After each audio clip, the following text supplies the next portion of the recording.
Mesdames, Messieurs, bonsoir. Toutes nos excuses pour ce léger retard au journal. Voici les titres. La longue et lancinante douleur des familles à Kumba. Au paroxysme ce jeudi, jour des obsèques officielles pour les 7 jeunes élèves assassinés. Dès l'entame de ce journal, vous entendrez les mots de réconfort du Premier ministre, chef du gouvernement, représentant le chef de l'État à cette cérémonie. La longue litanie des remerciements des populations des 10 régions au président Paul Biya en cette veille de l'an 38 de son magistère. Le dossier du 20h30 parcourt les réalisations majeures du renouveau national. La longue attente des résultats de la présidentielle américaine, le suspense perdure, seules quelques tendances transpirent du décompte des voix. Nous ferons le point vers la fin de ce journal. Voilà pour les titres. Développement après ce message.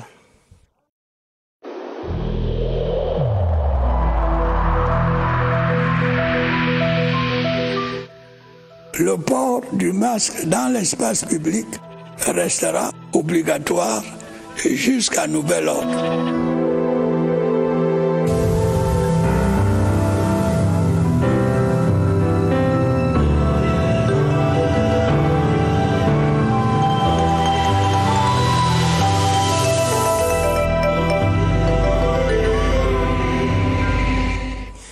L'adieu aux anges de Kumba ce jeudi. C'était jour des obsèques officielles en hommage aux 7 élèves assassinés le 24 octobre dernier à la Mode Francisca International Academy de Fiango.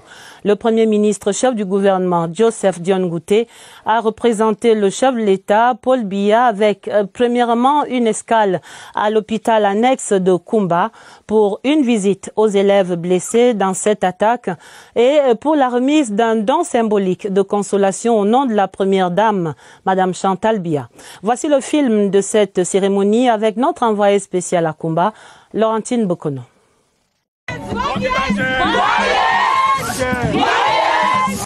Une forte émotion dans l'air à l'entrée de Kumba, au lieu dit village Barombi. C'est le village des oncles maternels de Joseph Dion Ngouté. Le Premier ministre chef du gouvernement est chez les siens. Joie des retrouvailles malgré la douleur de la circonstance. Mais on ne s'attarde pas quand le devoir appelle. À l'hôpital Mayemen annexe de Kumba, visite aux rescapés grièvement blessés de l'attaque de Kumba. Ici, son 6 est bien suivi à la charge de l'État. Au chevet de chaque lit de malade est déposé le colis symbolique de la première dame, Chantal Biya.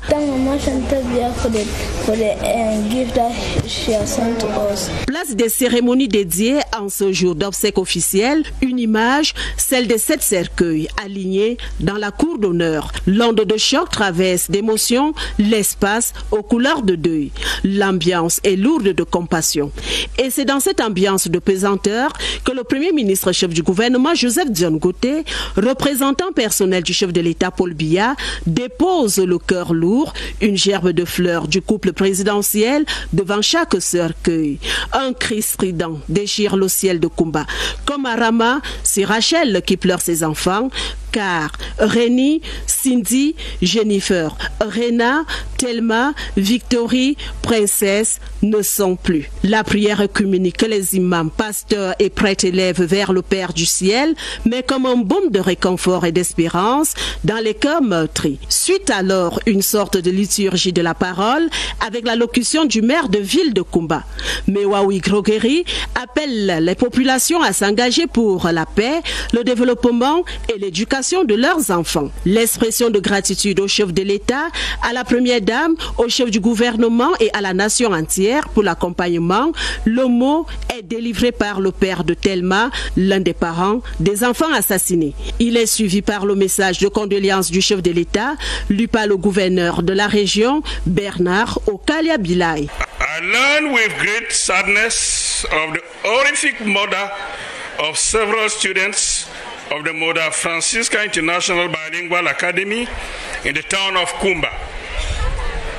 I condemn in the strongest possible terms this barbaric and cowardly crime against innocent children. I have also instructed that appropriate measures be taken diligently to ensure that the perpetrators of those despicable acts are apprehended by our defense and security forces and brought to justice. Avant de se retirer, le Premier ministre chef du gouvernement passe en revue les familles, visage serré, le mot de compassion n'a guère quitté les lèvres du représentant personnel du chef de l'État. Dernière scène sur cette cour de lamentation et d'hommage, le carrousel des corbillards, un par corps et par famille, pour un voyage sans retour. Alors remonte dans les cœurs cette prière du prêtre. Seigneur, puisqu'en ce jour les saints innocents ont annoncé ta gloire, non point par la parole, mais par leur seule mort, fait que notre vie tout entière témoigne de la foi que notre bouche proclame.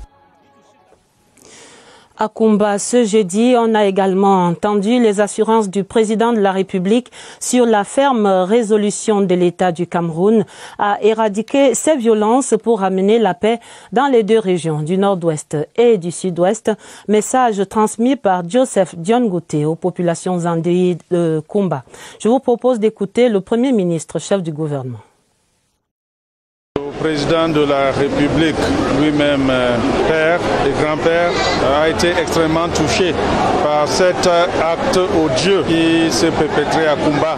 Il m'a donc demandé de venir avec le gouverneur de la région du Sud-Ouest, en compagnie de plusieurs membres du gouvernement, pour consoler les parents des enfants qui ont été très froidement assassinés, mais aussi pour passer un message à la ville de Kumba et de ce fait à toutes les populations du Sud-Ouest et du Nord-Ouest qu'il fera tout pour que ces atrocités prennent fin. Il a donc demandé que nous venions. Nous sommes venus, nous avons vu non seulement ceux qui sont ici, mais nous avons été aussi à l'hôpital où nous avons livré des paquets que la première dame, Madame Chantal Biya, a envoyés. Et donc c'est aussi en tant que père que je suis extrêmement attristé par cet événement et nous venons dire aux populations de Kumba et de par la Kumba, de tout le sud-ouest, le nord-ouest, que le gouvernement est avec elle et fera tout pour que ces atrocités s'arrêtent et aussi que ceux qui ont perpétré ces actes soient appréhendés et répondent devant la justice camerounaise. Soulagement malgré la grande douleur, la présence du Premier ministre, chef du gouvernement, à ces obsèques officielles organisées pour les 7 élèves assassinés réjouit grandement la population. Tous y voient le signe que la nation entière porte le deuil en solidarité à ses compatriotes étreints par la douleur. Réaction de ces populations, c'est dans ce reportage de Gilles-Claude Mbong et Tundi à Kumba. Le Premier ministre à la mine grave. C'est une communion qui a eu lieu ce 5 novembre 2020, une communion qui a tout de même eu le mérite de faire ressentir la peine de l'État. On est vraiment touché par cet acte que le chef d'État lui-même a envoyé personnellement le Premier ministre, chef de gouvernement, pour lui représenter ici. Et on est vraiment touché. À l'hommage national aux 7 élèves assassinés, le Premier ministre et Kumba essuient ensemble les larmes du deuil. Nous remercions le président parce que regardez Kumba maintenant, ça veut dire qu'on va penser encore. S'il vous plaît, les gens qui tuent ces enfants, qu'ils arrêtent maintenant parce que ils sont encore les jeunes enfants. Une présence qui apaise au milieu d'un océan de larmes. Pour les parents des victimes, enterrer leurs enfants est une douleur à s'arracher le cœur. Autre chose dans le journal, demain 6 novembre 2020 marque le 38e anniversaire de l'accession de son Excellence Paul Biya à la magistrature suprême. De nombreuses rencontres commémoratives sont prévues à travers le pays. C'est l'occasion également pour un bilan. Le dossier de la rédaction propose ce soir une évaluation du renouveau en 10 actes majeurs à travers les 10 régions. Première escale, le Sud-Ouest, où l'élite salue notamment le statut spécial et l'avènement de la National School of Local Administration. Stéphane Tala, à Boya. Les observateurs avertis soutiennent que depuis son accession à la magistrature suprême, le président Paul Biya a été consistant et constant dans la promotion et la consolidation de la paix, de l'unité et de l'intégration nationale. Parmi les multiples réalisations à mettre à l'actif du renouveau, l'on peut citer le statut spécial attribué aux régions du Nord-Ouest et du Sud-Ouest. Ça prend en compte l'histoire, les cultures, n'est-ce pas, et particulièrement la langue. Né du grand dialogue national, le statut spécial marque pour beaucoup une avancée considérable de la décentralisation. La National School of Local Administration, créée par le chef de l'État en mars dernier, est perçue ici comme une pierre d'angle dans le processus. L'an 38 du renouveau donne l'occasion de plus de célébrer dans l'espoir d'un avenir encore meilleur. Dans le nord-ouest, les populations saluent également cet important acquis du grand dialogue national que constitue le statut spécial. Mais on célèbre aussi l'annonce du plan présidentiel de reconstruction et de développement. Emmanuel Koloko est à Bamenda. Les populations du Nord-Ouest ont à cœur en ce moment le statut spécial, l'une des résolutions fortes du grand dialogue national tenu en 2019. Entre optimisme et espoir, les plus positifs pensent que le chef de l'État réserve dans ce statut un vivier d'emploi et d'amélioration du bien-être. Ça va donner l'opportunité aux jeunes de transformer la richesse de la région, d'être productifs. Par ailleurs, d'aucuns attendent de ce statut spécial une implication culturelle locale et une considération du système anglo-saxon propre à la région. Il faut que les anglophones d'abord dirigent les activités traditionnelles, culturelles. La région du Nord-Ouest est l'une des plus adoubées par le président de la République Paul Biya. On l'a vu lors du premier congrès du RDPC en 1985 ou lors du 50e des armées camerounaises en 2010. Deux événements majeurs tenus à Bamenda.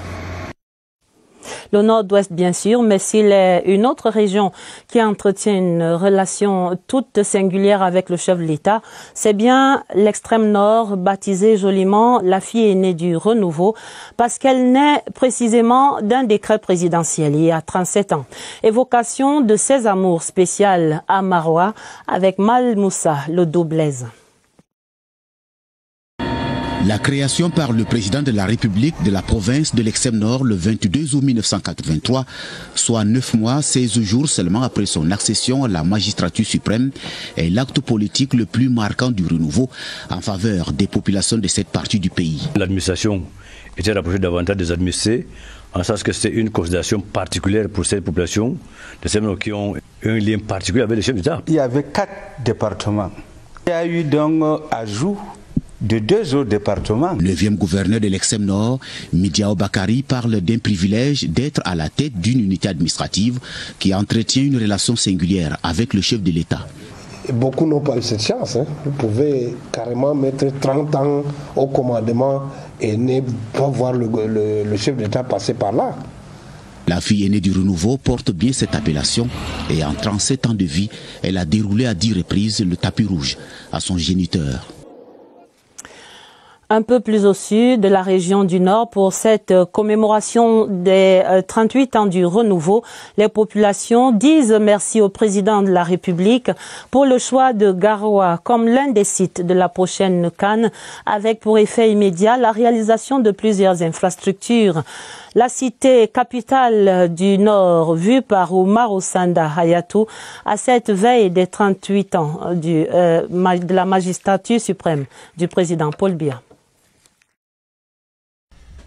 La ville de Garoua va abriter l'une des poules de la Coupe d'Afrique des Nations de football 2022 que le Cameroun organise.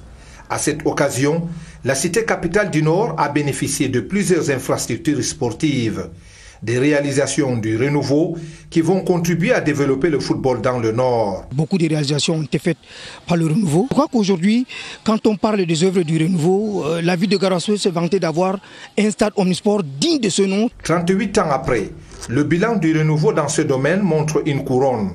Un bilan qui fascine et qui fait croire encore et toujours aux idéaux de la nation et à celui qui les incarne. Le choix de la ville de Garoua est un acte personnel et discrétionnaire du chef de l'État. Le Nord se frotte les mains des actes du renouveau.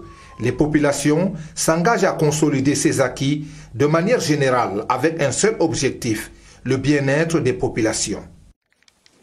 La Damawa se réjouit de son côté de l'avènement du barrage hydroélectrique de Bini à Warak, un ouvrage futuriste qui va booster l'offre nationale de l'énergie électrique. Le chantier est en cours dans l'arrondissement de Nganha. C'est une réponse du gouvernement pour l'amélioration des conditions de vie des populations. Salomon Kankili Babale est dans la Damawa.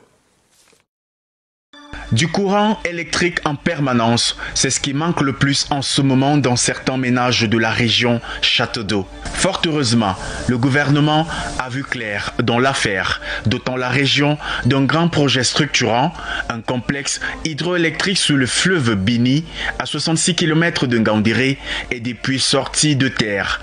Sa capacité installée est de 75 MW, de quoi renforcer le réseau interconnecté Nord. Cette énergie va permettre la production en quantité suffisante de l'énergie, mais aussi l'exportation de cette énergie vers les pays voisins.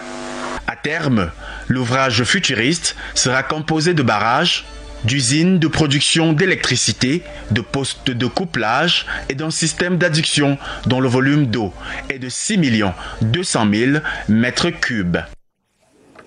Un autre barrage, celui de Lampangar, qui suscite également un grand engouement dans la région de l'Est.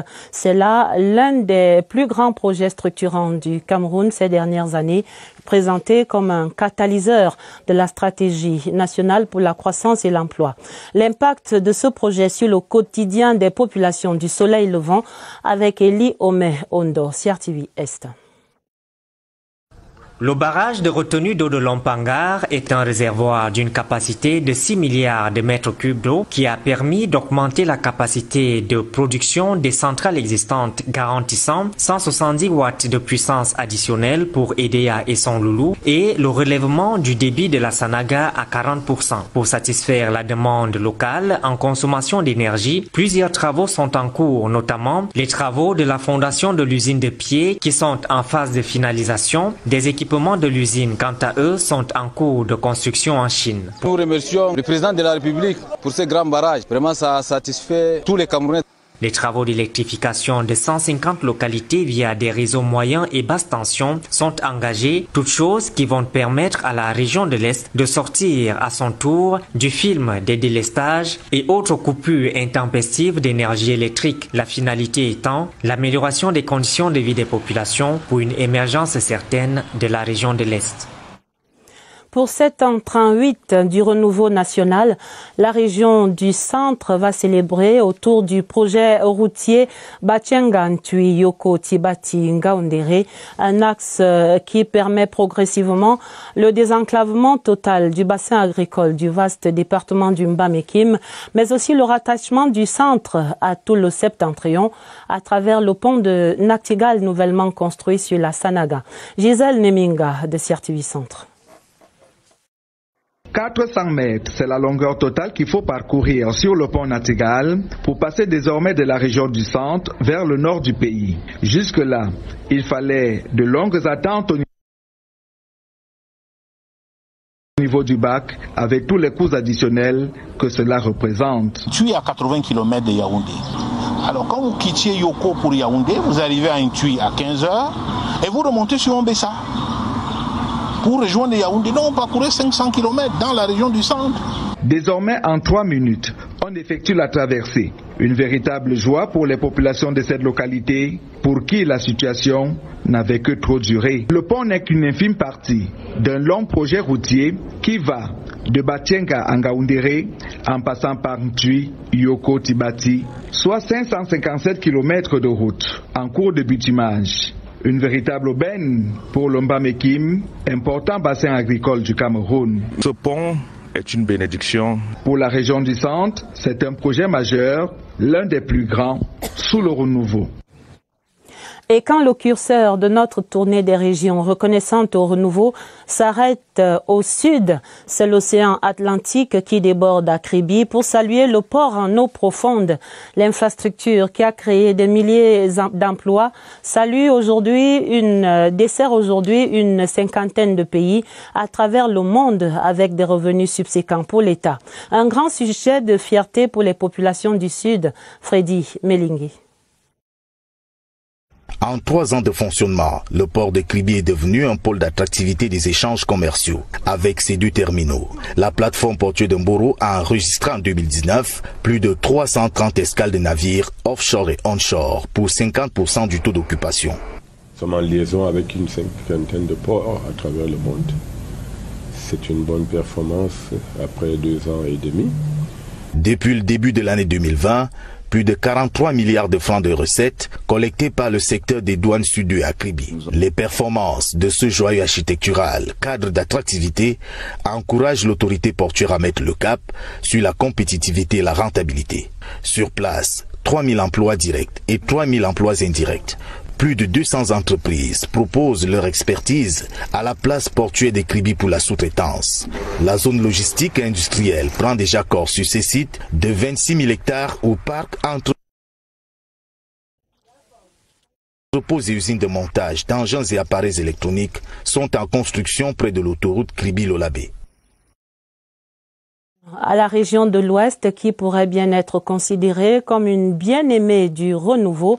Ces dernières décennies, on compte en effet sur ces 300 milliards des 6 stades internationaux jusqu'au chantier de l'hôpital gynéco-obstétrique et pédiatrique de Bafoussam, en passant par le bitumage des 100 km de la voirie urbaine de la capitale régionale de l'Ouest. Et Sylvestre Jack parle d'une émergence avant la lettre. Dans le cadre de l'organisation de la CAN, la région de l'Ouest a beaucoup d'arguments à faire prévaloir. En effet, l'Ouest a été doté de plusieurs stades aux normes internationales, totalement achevés, répandus dans plusieurs départements. La MIFI, les Bamboutos et le Kunki. La poule de l'Ouest ne sera pas uniquement circonscrite dans la ville de Bafoussam, mais ce sera une poule qui s'étalera sur tous les autres départements de la région de l'Ouest. Des infrastructures qui constituent une source de fierté pour les populations. La région est tout simplement gâtée. C'est l'une des régions qui a accueilli le plus de stades. Il faut reconnaître que ce sont des infrastructures qui mettent la barre assez haute. À cela s'ajoute la réalisation des infrastructures routières, notamment la réhabilitation de la voirie urbaine de Bafoussam et des voies de contournement. Le secteur de la santé, lui, s'enrichit d'un hôpital gynéco-obstétrique et pédiatrique.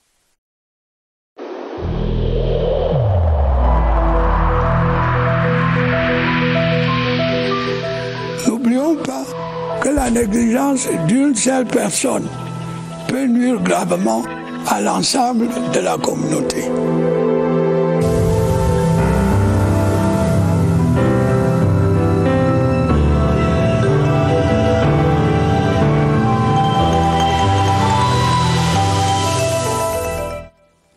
Dans cette tournée des 10 régions, nous reviendrons bien sûr sur la région du littoral dans nos prochaines éditions. Le temps de parler de la lutte collective que mène le Cameroun contre le Covid-19. On annonce ce soir que le virus a une capacité de mutation qui serait à l'origine des nouvelles vagues de contamination observées en ce moment à travers plusieurs pays. Ici au Cameroun, la situation est certes stable, mais toujours incertaine. Qu'est-ce qui inquiète dans le plus? Nous retrouvons Évariste Eyenga au QG de Messa. Bonsoir Évariste, explication? Bonsoir, c'est un moment délicat parce que le Cameroun est dans une phase de transition, c'est la période de maîtrise de la pandémie, ça c'est connu, c'est aussi une période avec une tendance vers la sortie de cette pandémie du coronavirus Covid-19, marquée aussi par des relâchements. Seulement, il est constaté que le coronavirus Covid-19 a une capacité de mutation. Cette capacité de mutation a déjà été repérée par des chercheurs, notamment en Espagne et puis au Québec, il a été noté qu'il y a de nouvelles souches du SARS-CoV-2, c'est le virus responsable de cette affection, qui a donc la capacité de devenir un peu plus virulent par endroit, ou alors il devient davantage transmissible. Le virus est en train d'opérer des mutations en attendant les conclusions des chercheurs qui continuent de travailler à propos. Et pour le moment, puisqu'il n'existe pas encore de vaccin, il est recommandé de revenir au système de prévention, c'est-à-dire observer les mesures barrières. Ce sont ces mesures barrières qui éviteront en fait d'en arriver à une nouvelle vague de l'épidémie au Cameroun. C'est entendu, Évariste, merci. La suite du journal et cette concertation ce jeudi des membres du bureau exécutif du CRADAT, le conseil d'administration du Centre régional africain d'administration du travail. Les travaux menés en visioconférence tablaient sur la redynamisation des activités, le mandat du directeur des études et puis la conformité des diplômes. Et nous allons au pays de l'oncle Sam encore ce soir, élection présidentielle aux États-Unis d'Amérique, les résultats partiels et les projections qui donnent au démocrate Joe Biden 264 voix des grands électeurs contre 214 à Donald Trump. Le président sortant qui menace de saisir la Cour suprême et plonge le pays le plus puissant du monde dans une période d'incertitude et de confusion. Jean-Pierre Congé. Joe Biden en passe de devenir le 46e président des États-Unis d'Amérique. Crédité par les résultats partiels et les projections de 264 grands électeurs contre 214 pour Donald Trump, l'ancien vice-président de Barack Obama gravit progressivement les marches vers la Maison-Blanche. Encore 6 grands électeurs et le démocrate se verra ouvrir les portes du bureau ovale. Un objectif tout à fait à sa portée quand on sait que des États comme le Nevada, la Géorgie, l'Alaska et la Pennsylvanie n'ont pas encore livré leur verdict. Et c'est 45 grands électeurs qui sont à prendre. Les sondages disent les deux candidats au coude à coude dans 3 de ces 4 États et les votes par correspondance en cours de dépouillement plus favorables à Joe Biden. Seul hic, Donald Trump n'entend pas se laisser faire. Criant à la fraude et au vol de sa victoire par le camp démocrate, le président sortant dit vouloir saisir la Cour suprême. Et quand on sait que les États fédéraux ont jusqu'au 8 décembre pour vider le contentieux électoral, l'attente peut être longue, ce qui crée incertitude et confusion au sein de la population américaine, déjà meurtrie par la pandémie du coronavirus qui continue de faire des ravages. Les adieux à Mireille Lambo-Tiwa, notre collègue dont la dépouille était mise en bière ce jeudi après l'étape de la morgue de l'hôpital de Djungolo. La journaliste principale, présentatrice des journaux parlés et télévisés, a eu droit à un hommage mérité de ses collègues et du directeur général de la CRTV, Charles Ndongo. Joël Igor Abanda raconte la vive émotion de ce moment de séparation. Mireille was a rose, CRTV's rose. Goodbye rose, adieu rose. En anglais et en français, c'est un au revoir du directeur général de la CRTV, empreint d'émotion, mais aussi de tristesse. Le dernier passage de Mireille Lambo-Tiwa à la maison de la radio à Longat cet après-midi du 5 octobre 2020.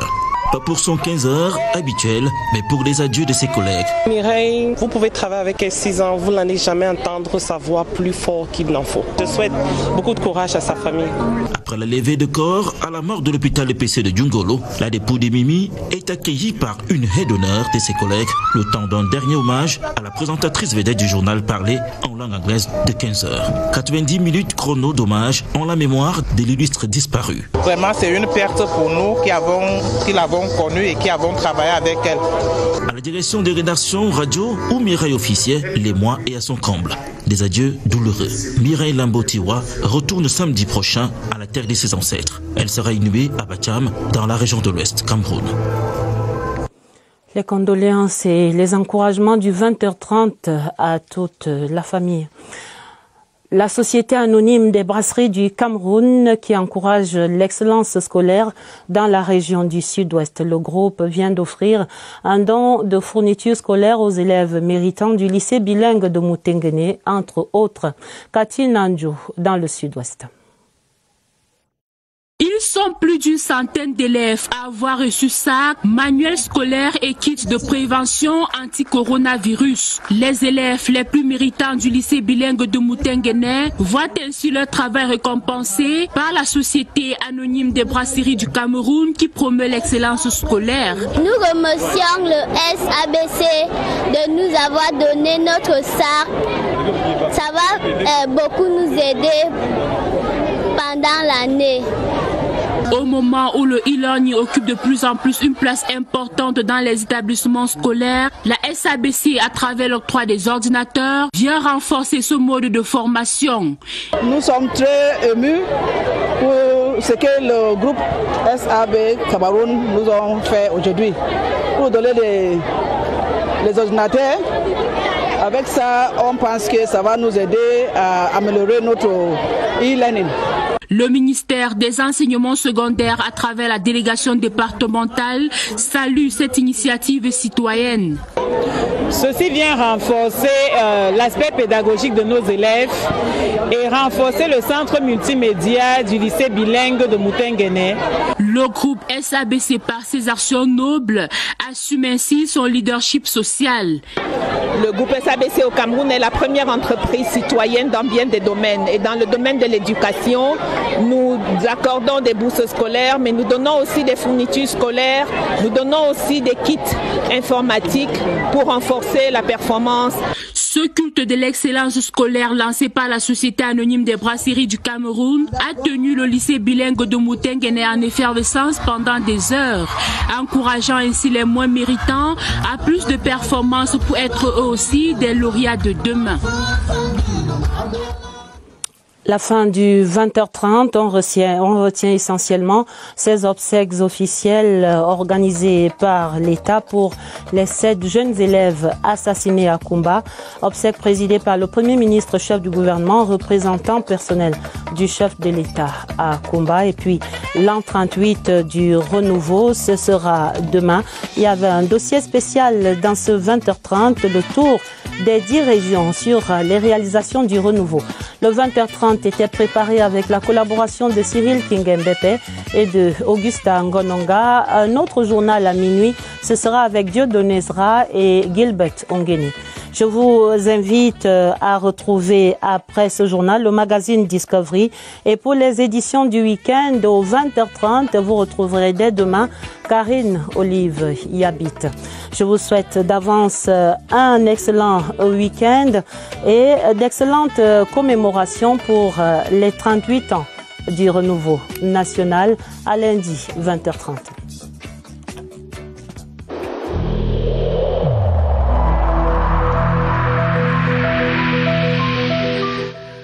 Il est essentiel que les mesures qui ont été indiquées soient absolument respectées par chacun de nous.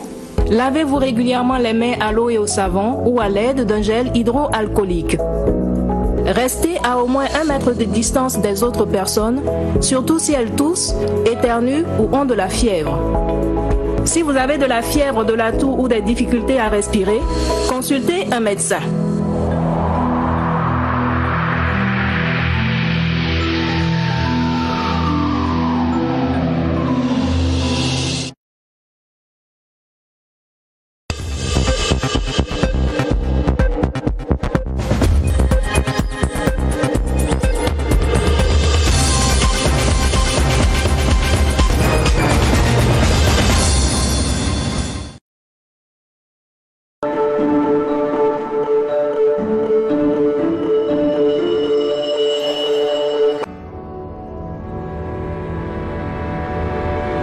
Écran noir 2020, du 31 octobre au 7 novembre à Yaoundé, au Cameroun. Thème Covid-19 et crise des